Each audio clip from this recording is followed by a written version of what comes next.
থানার এই 7টা ওয়ার্ডের অঙ্গ সংগঠনের নেতৃবৃন্দ ও আমার নিজ ওয়ার্ডের নেতৃবৃন্দকে জানাই এই কর্মী সম্মেলনের শুভেচ্ছা ও অভিনন্দন।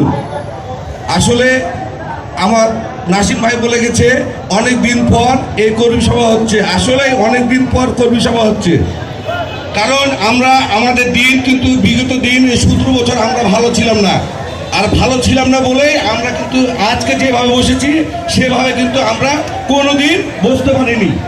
যাই হোক, এই ওয়ার্ড 15 নম্বর ওয়ার্ড রাজশাহী সিটি কর্পোরেশনের মধ্য শহর বললে চলে, কারণ এটা 15 নম্বর ওয়ার্ড। এই ওয়ার্ড এখান থেকে কিন্তু আন্দোলনের সূচনা হয়। এই রেলগেট, এই শালবাগান, এই জায়গা থেকে আন্দোলনের সূচনা হয়।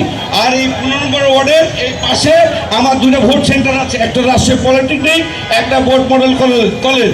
তো এই ওয়ার্ড অত্যন্ত গুরুত্বপূর্ণ জায়গা।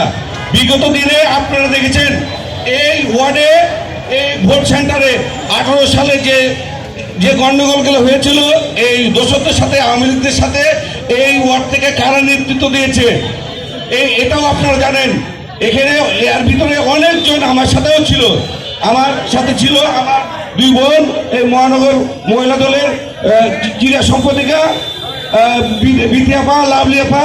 সেদিন যে নির্যাতিত হয়েছিল, এই নির্যাতিতের পাশে আমাদের যে যুব নেতা, ছাত্র নেতা, স্বেচ্ছাসেবক নেতা, যে নেতাগুলো দাঁড়িয়েছিল, অবশ্যই এই মহানগর নেতৃবৃন্দকে আমি বলতে চাই তাদেরকে মূল্যায়ন করবেন।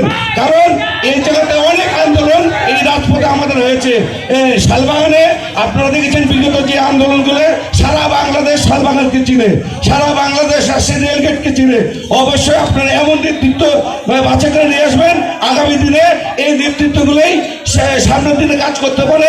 আর আমাদের দলের দুঃসময় আছে, তারা যেন আমার নেতৃত্ব দিতে পারে। এই বলে আমার সংক্ষিপ্ত বক্তব্য শেষ করলাম।